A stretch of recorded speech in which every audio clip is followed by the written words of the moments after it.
numbness. I messed up that whole thing. I messed up that whole thing.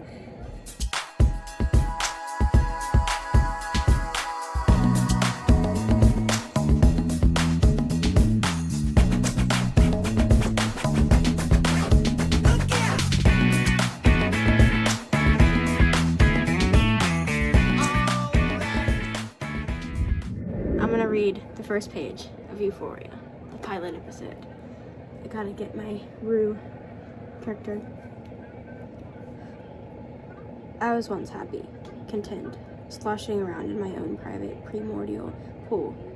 Then one day, for reasons beyond my control, I was completely crushed over and over by the cruel cervix of my mother, Leslie.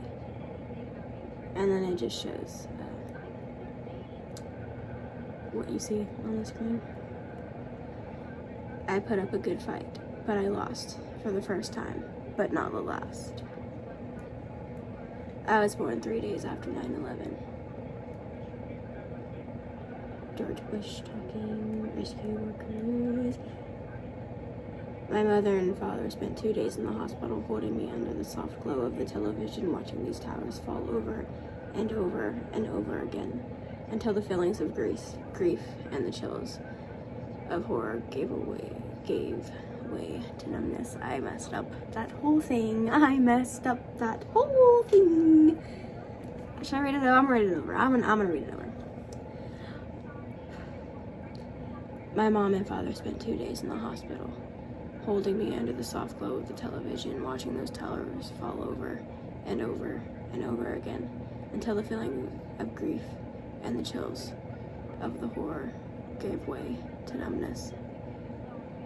And then, without warning, a white suburban American middle-class childhood.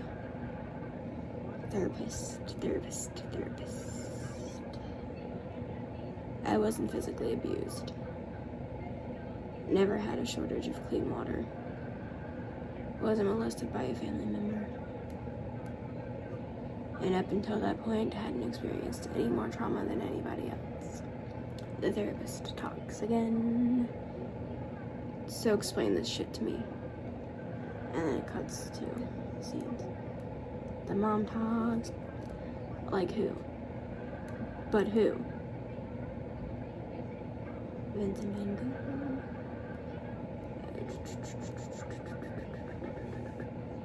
I don't remember much between the ages of 8 and 12, just that the world moved fast and my brain moved slow. And every now and then, if I focused too closely on the way I breathed, I'd die. There's more background stuff. It's not that my medication wasn't working properly. It's that I had yet to discover its full potential. More cutscenes. And yeah, the end. Editing mode Kristen right now and playing my doggo, my puppies. This is my puppies, guys. Love you. Oh. Me too after editing this video.